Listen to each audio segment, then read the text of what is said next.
Okay बच्चों, बिस्मिल्लाहिर्रहमानिर्रहीम। Calvin cycle हम कर रहे थे, जो आपको ना समझ नहीं आ रहा था कि कैसे बनाना है। तो Calvin cycle is also called as dark reaction, ठीक है ना। And the location for Calvin cycle is, location क्या है इसकी? ऑब्वियसली क्लोरोप्लास्ट, एंड क्लोरोप्लास्ट के अंदर कहाँ? स्ट्रोमा में, ठीक है ना।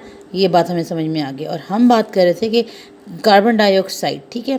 तो हमने क्या करना है कि 3 मॉलिक्यूल्स ऑफ कार्बन डाइऑक्साइड लेने हैं हमने, और in the presence of राइबोलोज bisphosphate, ये एक 5 कार्बन कंपाउंड है, ठीक है। 5 कार्बन कंपाउंड है, 1 2 3 4 5। ये सेल के अंदर बेशुमार पड़ी हुई है, ठीक है। बहुत ज़्यादा अमाउंट में ये सेल के अंदर प्रेजेंट होती है। अब ये RuBP और कार्बन डाइऑक्साइड, ये दोनों मिलके एक कंपाउंड बना लेते हैं, जो कि मैंने आपको बताया था कि ट्रांजिशनल कंपाउंड होता है, ठीक है। 3 4 5 6, 1 2 3 4 5 6। देखो, इसमें 5 कार्बन हैं और इसमें 1 कार्बन है, तो मिलके ये 6 कार्बन बने। इसके पास दोनों साइड्स पर P अटैच्ड है। ये ट्रांजिशनल कंपाउंड है, ठीक है। ये ट्रांजिशनल कंपाउंड फौरी तौर पे ब्रेकअप हो जाती है और एक अनस्टेबल कंपाउंड है। अनस्टेबल होने की वजह से अब इसमें 3 कार्बन वाले 2 कंपाउंड्स बन जाते हैं। इसकी ब्रेक होने पर 3 कार्बन वाले 2 कंपाउंड्स बन जाते हैं, और दोनों के एक साइड पे 3 कार्बन पे फॉस्फेट लगा हुआ होता है, ठीक है। अब हम अगर 3 कार्बन डाइऑक्साइड ले रहे हैं, तो हम 3 मॉलिक्यूल्स ऑफ RuBP भी लेंगे। जब ये दोनों 3 हैं, तो ऑब्वियसली ये ट्रांजिशनल कंपाउंड कितने बने होंगे? ये भी 3 बने होंगे। And what about this? एक ट्रांजिशनल कंपाउंड के टूटने पे 2 फॉस्फोग्लिसरिक एसिड्स बन रहे थे। तो जब 3 टूटे हैं तो कितने बनेंगे? 6 बनेंगे, ठीक है। 3 टूटे तो कितने बनेंगे? 6। क्या कंपाउंड है ये? ये है फॉस्फोग्लिसरिक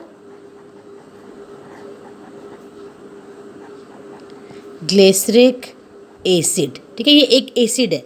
अभी ये एल्डिहाइड नहीं बना, अगर एल्डिहाइड बनेगा तब ये कार्बोहाइड्रेट कहलाएगा। अच्छा, अब हमने क्या करना है? इस कंपाउंड को मोर एनर्जेटिक बनाना है। तो हम क्या करेंगे? इसके अंदर ATPs ऐड करेंगे। तो ये 6 कंपाउंड है, तो कितने ATP लेने पड़ेंगे? 6 ATPs लेने पड़ेंगे। आपको मालूम है ATP ब्रेकअप होता है ADP प्लस PI में, है ना। इसके साथ ही हमें एक और कंपाउंड यूज़ करना पड़ता है। ये चीज़ 6 ATPs डालने के बाद इस कंपाउंड की शक्ल कैसी हो जाती है? ऐसी हो जाती है कि फॉस्फेट दोनों साइड्स पर ऐड हो जाता है, और इसका नाम बन जाता है 3 फॉस्फो ये था 3 फॉस्फोग्लिसरिक एसिड, और ये था 1 3 बिस फॉस्फोग्लिसरिक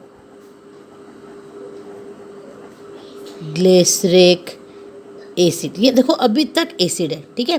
अब हम इस कंपाउंड के अंदर क्या ऐड करने वाले हैं? इसके अंदर हम NADPH ऐड करने वाले हैं। आया कहाँ से? ये लाइट रिएक्शन की प्रोडक्ट थी। अब ऑब्वियसली ये 6 कंपाउंड्स बने हैं, तो NADPH भी अब कितने लोगे? 6 लोगे। ये अपना H इस फॉस्फोग्लिसरिक एसिड को दे देगा, और यहाँ पे हमें प्लांट को क्या क्या मिलेगा? NADP मिल जाएगा प्लस H मिल जाएगा, ठीक है। ये NADP और प्लस H दोनों कंपाउंड्स क्या कर रहे हैं?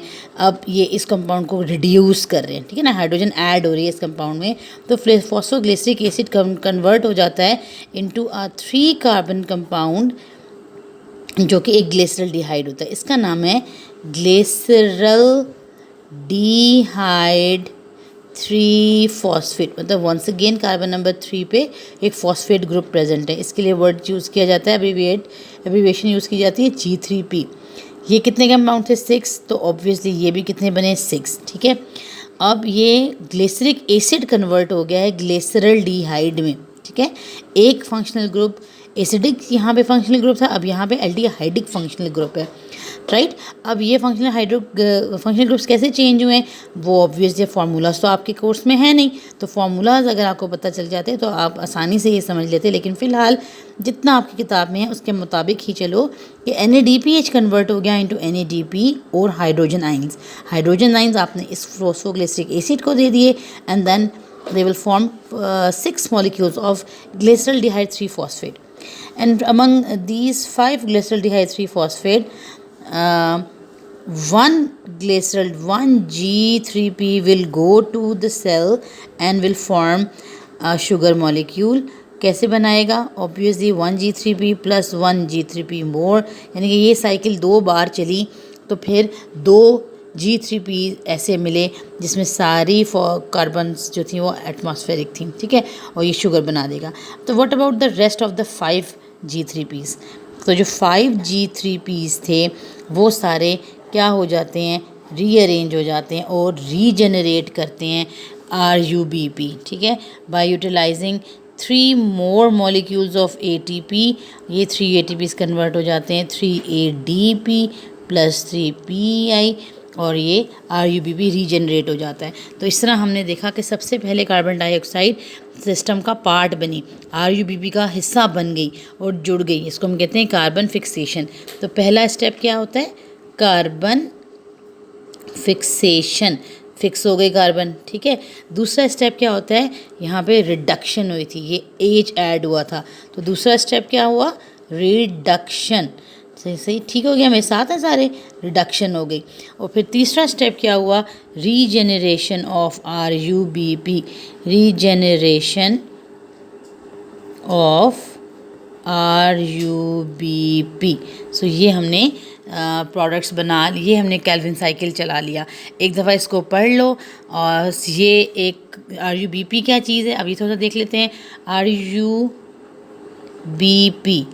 ये एक 5 कार्बन कंपाउंड है, ठीक है, और ये कार्बन डाइऑक्साइड, इस वाली कार्बन डाइऑक्साइड से मिलके एक 3 कार्बन की कंपाउंड्स बना देती है, ठीक है। 3 कार्बन वाली स्टेबल कंपाउंड्स जो बनती हैं वो 3 कार्बन्स वाली होती हैं, ठीक है। उसका नाम होता है फॉस्फोग्लिसरिक एसिड। फिर रिडक्शन के थ्रू वो एल्डिहाइड में कन्वर्ट हुए, एल्डिहाइड के बाद रीजनरेट किया उन्होंने RUBP को एट द एंड दोबारा। आई एम होपिंग ये टॉपिक आपको समझ आ गया है।